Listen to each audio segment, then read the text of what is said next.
Sup mga koys? Bale may isi-share ulit ako ngayon about sa fishing natin. So pagpasensyahan nyo na medyo maingay yung background kasi maulan sa amin ngayon. Bale ang gagawin natin ngayon mga koys ay rattler. Ayan. Ito yung mga material. PVC na 3/4. Tapos mga takip. Ayan, mga takip. Tapos ito yung ginagamit ko mga koys. Copper wire. Kasi yung stainless ko di ko na mahanap. Pero ginagamit ko na yan dati. Ayan. Yan siya. Liha. Pliers.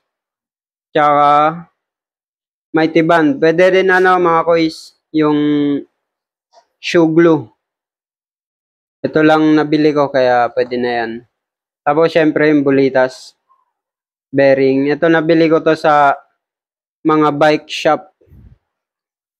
Sundan nyo na lang to mga koys kung gusto nyo rin gumawa. So start na tayo. Kung mapapansin nyo magkaiba yung sukat. Ito 3 cm lang to. Ito naman 4 cm. Kasi ito gagamitin ko to sa UL or light.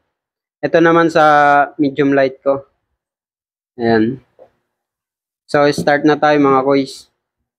Itong mga takip pala na to, ito yung gagamitin kong takip rito.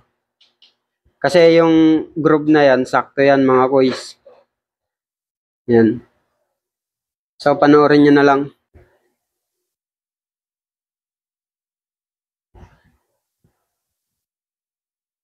Tastasin muna natin tong labi.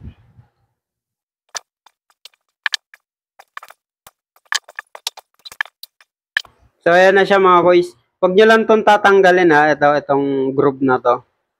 Bale ito lang tanggalin nyo muna. Ayan. Kasi sakto yan dyan mga koys. Ayan o. Sakto yan dyan.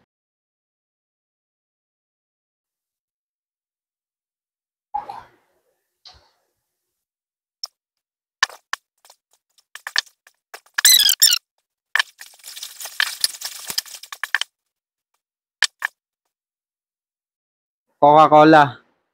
Coca-Cola, baka naman. Yan, sakto yan dyan mga koys.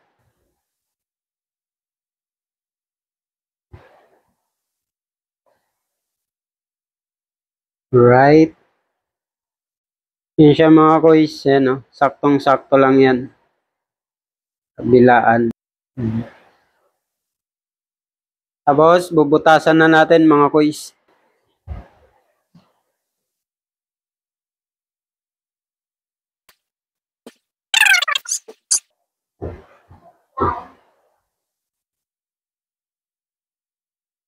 So, ayan, nabutasan na natin.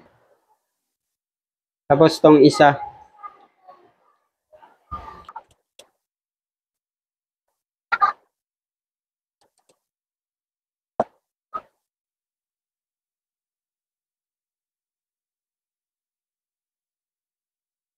Tapos, kuha lang tayong screw mga koys or pako.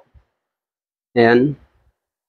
Ikot lang natin dito muna yung dulo ng copper.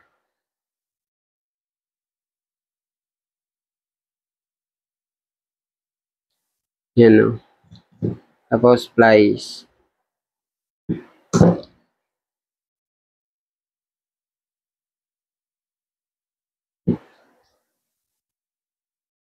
Mas maganda sana kung stainless kaso di ko na mahanap. Pero pwede din naman to.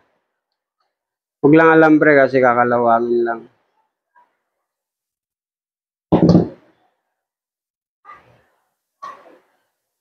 So ayan nagawa natin mga koys. I-align na lang natin yan kasi tabingi. Yan. So okay na yan.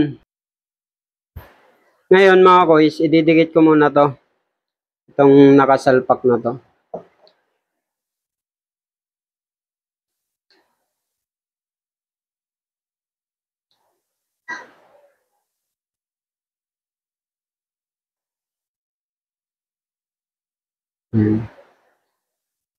So, salpak na natin yan.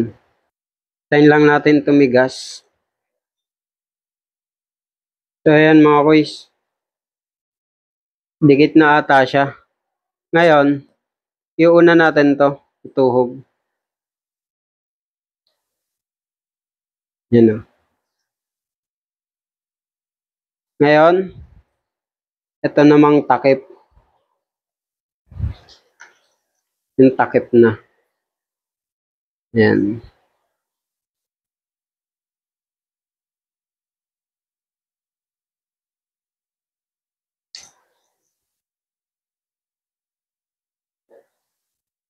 Ganyan natin siya dyan mga kuys.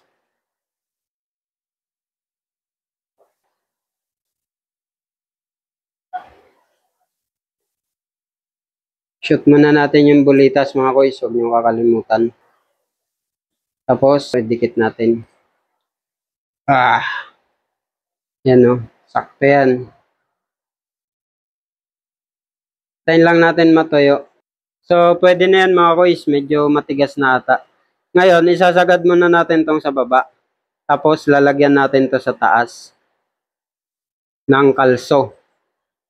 Post bend natin ganyan o. Maglagay lang kayong clearance para sa iikutan ng copper. Pagsagad na mga kuys, puputulin na natin. Yan o. So, walang play yan. Saktong-sakto yan. Putulin na natin to.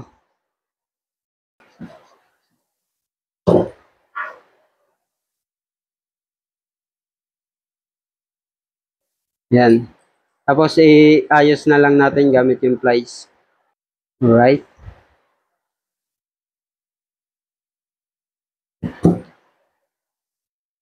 So, ayan na siya mga kuys.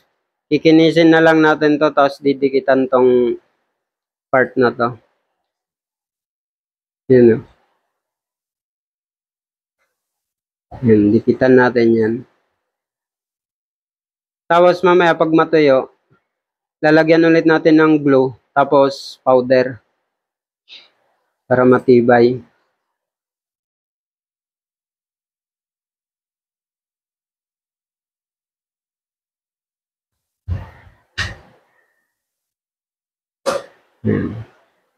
So, yan na siya mga kuys. Rattler na. Sabikin na lang kulang. Tapos kinisin natin tong mga sobra. Tapos, lihain na natin mga kuys. Para kuminis.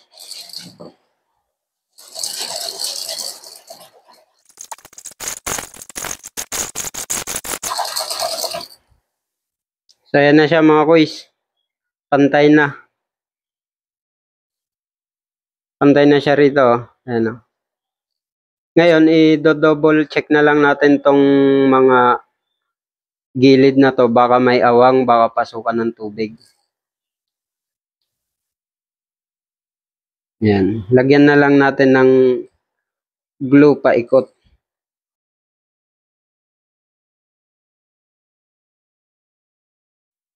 So, ayan na mga kuys. May rattler na tayo. Pang ML. Rinig ba? Yan. Rinig. So, ayan na. Tuyo na mga kuys. Tapos, lalagyan natin to ng powder paikot. Lagyan muna natin to. Paikot. Tapos, lalagyan natin ng powder habang di pa siya matigas.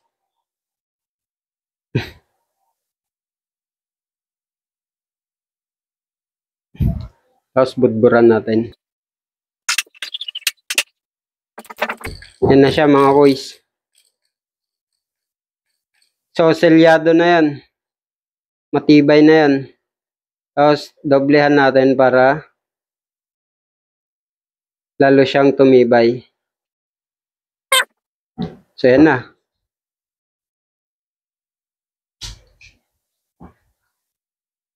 Tibay na yan mga kuys. Tapos sa kabila. Tapos, taktak natin para mawala yung mga di dumikit. Ayan. Tapos, doblehan na lang natin mga kuys. Yan, may rattler na tayo. Pang medium light. So, yun lang mga kuys. Saka ko nagagawin to. Kung nagustuhan nyo tong video na to mga kuys, gayahin nyo na lang. Pero kung may sarili kayong diskarte, bahala na kayo. Yun lang. Bye-bye mga kuys. Babush!